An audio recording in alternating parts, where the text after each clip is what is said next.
Hey guys, and today we will be talking about the Pythagorean Theorem. Now let's get straight into it, and I'm just going to start explaining right now. So the Pythagorean Theorem is associated with right triangles and the sides of right triangles. And let me just show you. This equation involves the lengths of the three sides. So I'll show you this in a minute.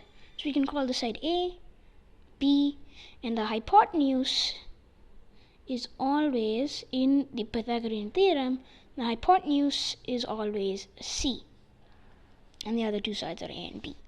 Now I'll show you the equation. So the equation is A squared plus B squared is equal to C squared.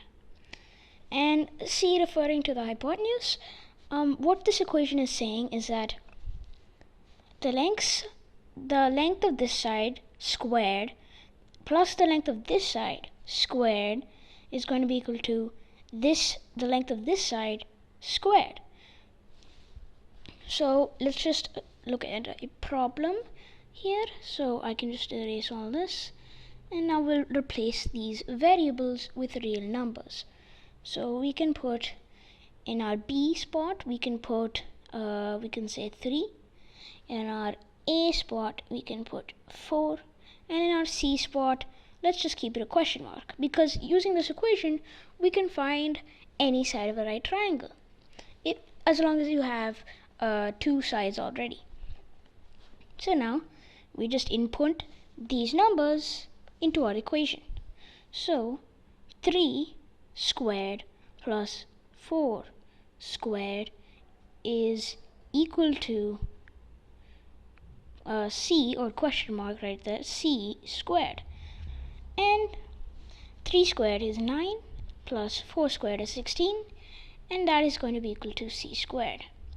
And now when we add 9 plus 16, we get 25 is going to be equal to C squared.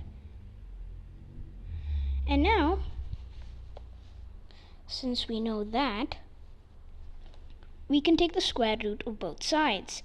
So the square root of 25 is 5, and the square root of C is just going to be equal, the square root of C squared is going to be equal to C. So using that Pythagorean theorem, we can now find sides of a right triangle using this equation. So C is going to be equal to 5. I think that pretty much clarifies the Pythagorean theorem. If you want me to do a part 2, let me know in the comments or like this video. See ya.